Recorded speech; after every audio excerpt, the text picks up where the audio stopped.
Before Rachel Rollins was forced to resign as U.S. Attorney over the damning results of two separate federal ethics investigations, she was a powerful champion of progressive criminal justice reform.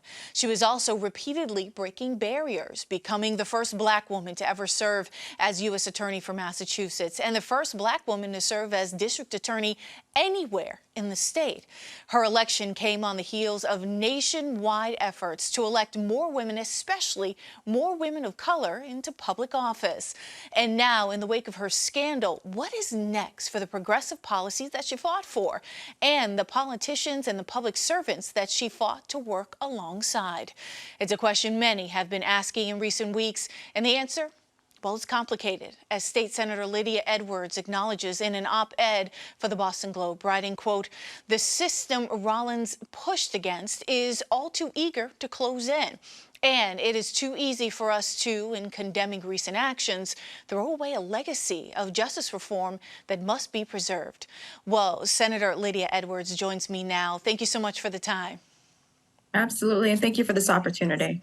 Yeah, I think a lot of folks who were watching this rise of Rachel Rollins were had many mixed emotions about it. And you write in your op-ed, in your piece there in the Globe about this. What made you want to put pen to paper to talk about this issue? I was deeply pained. I think in general, when I heard about the fundraising issue and the potential that she would be resigning, it was a gut punch because of what Rachel means to so many of us, not just as an individual, but her leadership, her ability to be the U.S. Attorney as the first Black woman. As I mentioned in my op-ed, I've known her since I was a baby attorney before I was in politics. So, and then the vitriol and the response to her, the pile-on, as I called it, was constant. And it wasn't fair. It didn't speak to the entirety of Rachel and her legacy. And I did not want, in any way, shape, or form, her mistakes to be her only legacy. She made mistakes, but she did a lot of good, and it's worth us acknowledging that.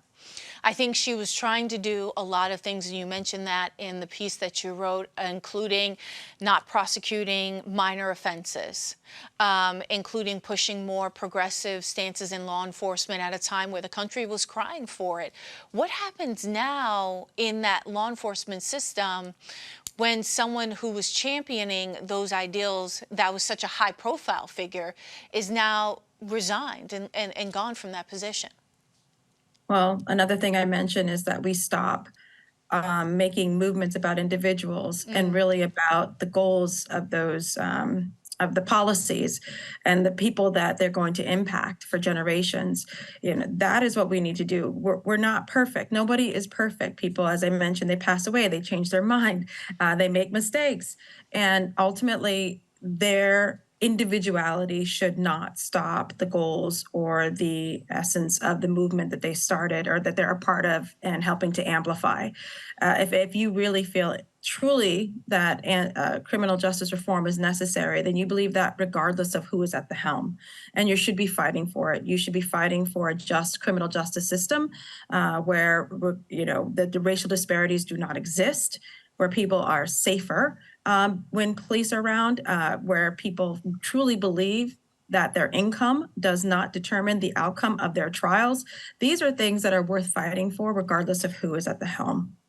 I'm thoughtful of even Rachel Rollins's race for District Attorney of Suffolk County, and then, of course, this appointment as U.S. Attorney, and the other side saying that these policies push too far. They are too progressive for the state of Massachusetts. Does this then get to be an I told you so moment for folks who believes that, and that it then brings it back many more steps from before she won those elections? Yeah, there are many people who would like to combine the two that I told you so about the individual Ms. Rollins, and therefore that means the policies or I think some people are calling them as woke policies or these progressive policies or they call them anti-police policies are therefore a non-starter and therefore are not working, but the statistics demonstrate that they are working, that they did work, that in not prosecuting these petty crimes, we actually had a lower recidivism rate when we prioritized the health and wellness of people who are suffering from addiction versus punishing them for the actions that they took. We actually were seeing people get healthier and our neighborhoods get safer. So the reality is facts matter.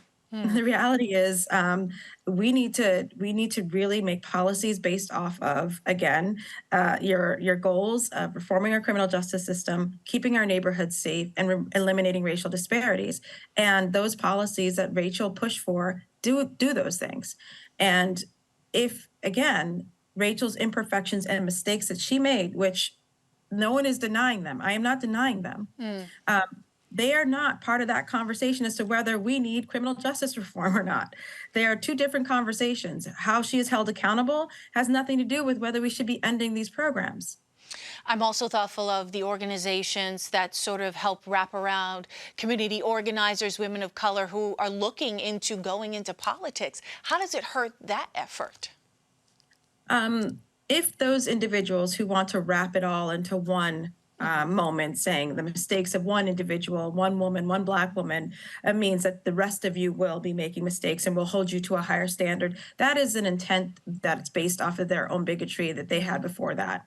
But to those individuals, Lydia Edwards, speaking to you as a woman, person of color, Black woman specifically, run. Run like your life depends on it. Run with your heart wide open. Run because we need your voices and your perspectives are vital to whether we're going to have a more just society. You are not the mistakes of any other individual. You are not the mistakes or the imperfections of other people that come before you. You are your own person, and your voice is going to be one that highlights so many realities that are not talked about enough. I say to you, run louder, run prouder, be yourself, even more so. Actually, that'll help you distinguish yourself from everybody else. And I am proud to be who I am and where I come from. And I don't believe that my work, my essence, my heart is going to be judged by someone else's mistakes, by the right people or by the voting population. Voters, they do care, they do know, and they do the research. The Biden administration is going to have to make another appointment here. Feels like the election season has already started, and we're seeing that. Do you think that if you had a crystal ball or if you were in the White House having that conversation with the Biden administration on this, do you think that they're going to go with someone more conservative when it comes to legal standpoints, policies, and things like that? I hope not. I hope that they, again, don't play into the policies not working because the person was imperfect. I hope that they really understand those policies are still very popular today, that many people benefited them. They're alive today because of those policies. People are free today because of those policies. And if he believes in rolling back those policies, if he picks a more conservative person, to me, what he is saying is I am rolling back attempts at criminal justice reform. We're going to have to be watching it closely. Senator Lydia Edwards, thank you so much for your time. Thank you.